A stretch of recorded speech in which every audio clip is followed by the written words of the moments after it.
everyone, welcome back to my channel. I hope you are all doing well.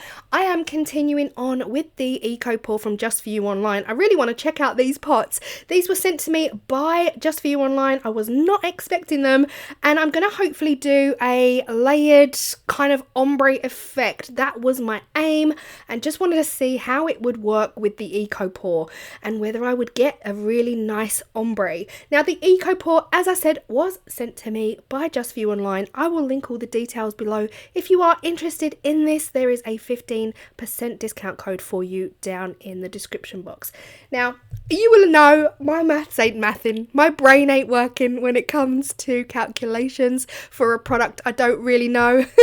Anyway, I decided when I use this, I'm generally going with that 100 grams powder to 35 water because anything else kind of hurts me. But I did decide where these pots are concerned, I might need quite a lot of product. So I decided to do 300 powder and the equivalent in the water, 105. Is it 105? Yeah, 105. So here we are. The powder is on the left, the water is on the right, and it still isn't actually that much water when you think about it. Naturally, this was not enough to fill up the 4 pots. So yes, I do end up having to make a little bit more.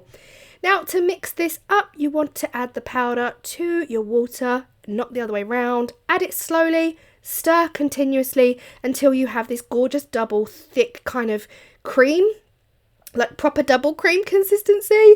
And yeah, there's no clumps, no bumps. I really haven't had a problem with this product of having any powder clumps left over. It's been super smooth. Now the colours I'm using, again, because I am currently doing a little series of videos all using the same colour scheme, because you know, when you love something, you love something. I will move on soon, guys, don't worry.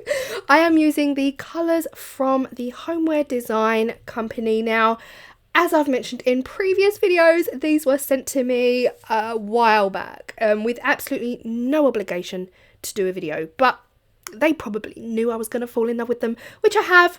I'm hook, line and sinker in love with these colour pigments, and I probably will never use anything else. So I am going for the same kind of boho zen relaxation kind of colours that I've been using, and that is the Zen Green and the Peacock, because I just love these colours. There are a lot of colours in the range, by the way, guys. I will get to those, but I can't move on from this until I get it completely out of my system. Now, I have mentioned in my previous videos using this that this product doesn't really flow like a liquid. It doesn't flow like a pure liquid. It actually dollops. That's the only way I could describe it. So if you do want this to go down into the rims of your items, which I wanted here, you kind of have to tap, shimmy and shake the actual mold. You can see here when you pour it on, it just creates dollops and almost like meringue peaks. And you would have seen this in the last couple of videos where I've done some kind of abstract patterns, piped designs and that kind of thing. When you go to do your little circles or your dots and your lines, you have to kind of tap the tray if you want that product to move. Otherwise, it's just gonna kind of sit there. So yeah, there's a little bit of tapping and shaking involved, but I wanted to see what this would mean. How would this interact with the actual effect I'm going for, because I'm really looking for this layered ombre. But yes, a little bit of a shimmy and a little bit of shake, and all I'm doing here, I've put my peacock down into the tops because I want the tops of these to be the peacock, and then I want the Zen Green to ombre throughout. So all I did was start off with 1 drop of Zen Green, and then as I've gone through to each layer, I'm adding another drop of the Zen Green. Guys, check out this colour. I don't think you can get a more Zen Green. I truly don't. I think this is the most beautiful green. And yes, Paula, Wendy, I know you don't like green, and I'm sorry, but we are here, and it is the most beautiful Zen, I mean it is, isn't it? It's the most Zen green. Anyway, that's all I did. I added more and more pigment to make a darker and darker shade as it went on, in the hope that it would ombre. Now, similarly, with other eco pours that I've used in the past, there is this, when you put another layer on top, it basically sinks and pushes the outside layer up around, if that makes sense. It's like dropping a stone into a glass of water. The water is the same on the outside of the stone. So I'll be honest, guys, there wasn't much of an ombre effect. I think if you wanted real ombre, I might have to wait for each layer to cure in between and then try to get a colour as close to the last colour as possible. But that is actually easier said than done. Like with a product like this, it's easier said than done to actually match colours up once everything's done and dusted and you haven't got that colour anymore and you need to try and colour match. It's not that easy. But I still love the pots. I'm not mad about it. I'm not angry that we haven't got this perfect ombre coming down the side. I'm loving the peacock against the zen green, just as I was in the previous projects. Honestly, I just think this colour combination, If I ever get the chance to do a new bathroom, put a new bathroom in here, these are the colours I'm going for. I don't care. These are the colours I'm going for. I'm going for this zen green with a botanical vibe. Truly. Very much like the tray you would have seen in previous videos. Now, it's so funny because I feel like I poured these all at the same time. I pretty much put the eco pour in the same place on all of the pots. Maybe I did, maybe I didn't. But the first two came out very similar to each other. And the second two came out a lot more layered, very much like the Neapolitan ice cream layers. So yeah, the second two came out very similar to each other, and the first two came out very similar to each other. But all four definitely do not necessarily match, and that's okay. But yes, the moulds themselves were super easy to use, and I do love the geometric pattern on these ones. I think the one in my left hand got a little bit crushed. The silicone was a little bit distorted, so whether I've just not really been looking after it very well and it's got a little bit out of shape, but again, is okay. Because remember, if something is not to your liking, we can disguise it, we can cover it up. Only this time around, we are not talking tattoos. This is what they all look like side by side. I took them down into my kitchen to just give you that little bit of a aesthetic. You know, I don't have any succulents, but I've got some plastic. I've got some plastic plants. It looks kind of cute, right? But we couldn't stop there. I couldn't stop there. They were way too plain for me. Way too plain for my liking. So we are going to continue on with the stamping. I know. Don't worry. It's all going to end soon. I'm going to move on because, like I say, sometimes I just need to get things out of my system. And this is, I think, video number 3. Is this video number 3 of me using stamps on the eco pour? Don't get me wrong, I'm never going to stop using stamps because it's my newfound love, and yeah, I've bought a few. I've bought a few.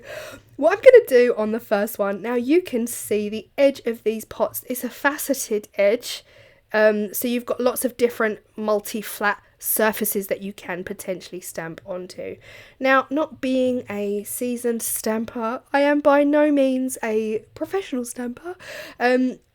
I was worried that if I moved the stamp out of position, like if I tried to rock it back and forth to get full stamp coverage, that I might smudge, I might mess it up, and I might completely destroy. So what I did, I just rocked top bottom. So I put the stamp right at the top of the diamond cut faceted edge, and I pulled the stamp down to rock so that I would get the stem of the leaf. Now, as I moved on, I got a little bit more confident, shall we say, and I thought, you know what, what's the worst that can happen? Let's just start rocking these stamps left to right to up to down and just see what happens. What I didn't want to do was over stamp and like stamp over the same, or I didn't want the stamp to move and have just one big blob of black ink, because who wants that? Nobody.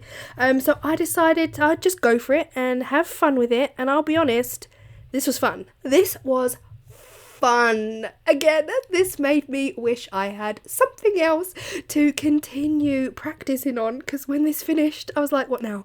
What can I stamp? I literally came downstairs. Have I got anything laying around I can stamp? I actually do, guys. I have a lot of pots that I've made on this channel.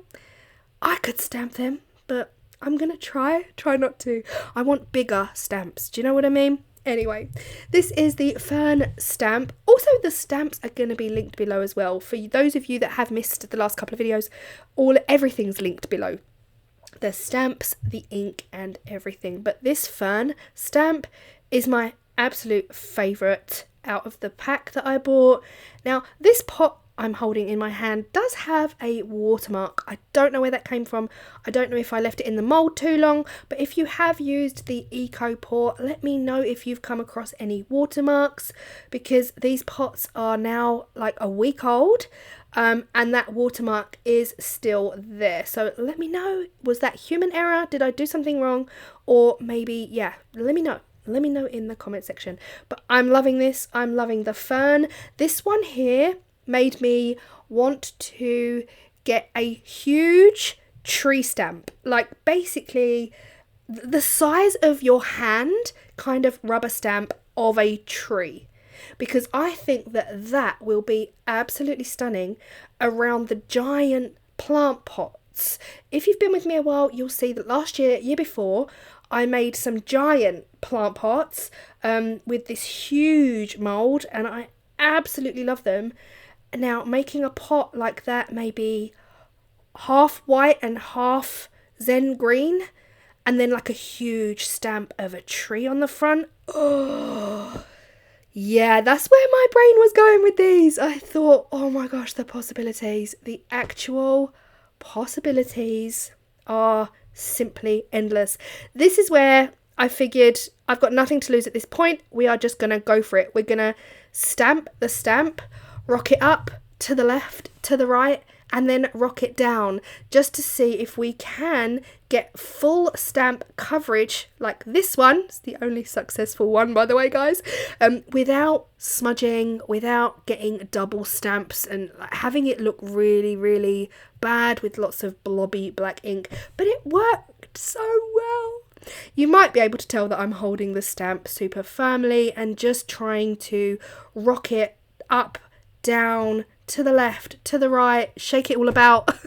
What's the song? To the left, to the right, jump up and down and to the knees. Anyway, that is it. That is it. I absolutely loved these. Now, I'll be honest, the ombre did not work. It didn't work as well for me as I wanted it to in my head. But that's a combination of, you know, learning about a new product, learning how it works, and really, yeah, that's it. Just taking time to understand a flowy eco product and how it's going to create an ombre effect for you. Like I said, when you pour the next colour down on top, all you're doing really is pushing the eco product up the sides. So quite often you could put 4 or 5 colours in here and often only see 1 or 2 of them because the product is getting pushed up the side. But let me know what you think. I feel like I need to go over that watermark in the middle and cover that up. But look at it on the tray. Stop it.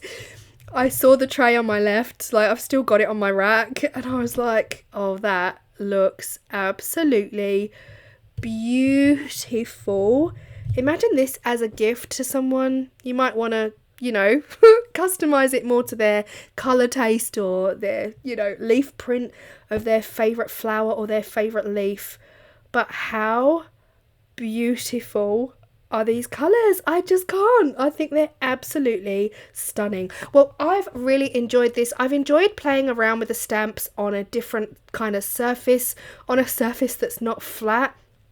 Came out okay. I was worried about the smudging. I was worried about it going everywhere. The one in the middle is my absolute favourite. I am in love with that fern stamp. So yeah, let me know in the comment section which one you prefer. Let me know if you've tried this. Let me know all you know about EcoPore, because I've still got a lot to learn. And I hope you've enjoyed this one, and I will see you all in the next video. Bye.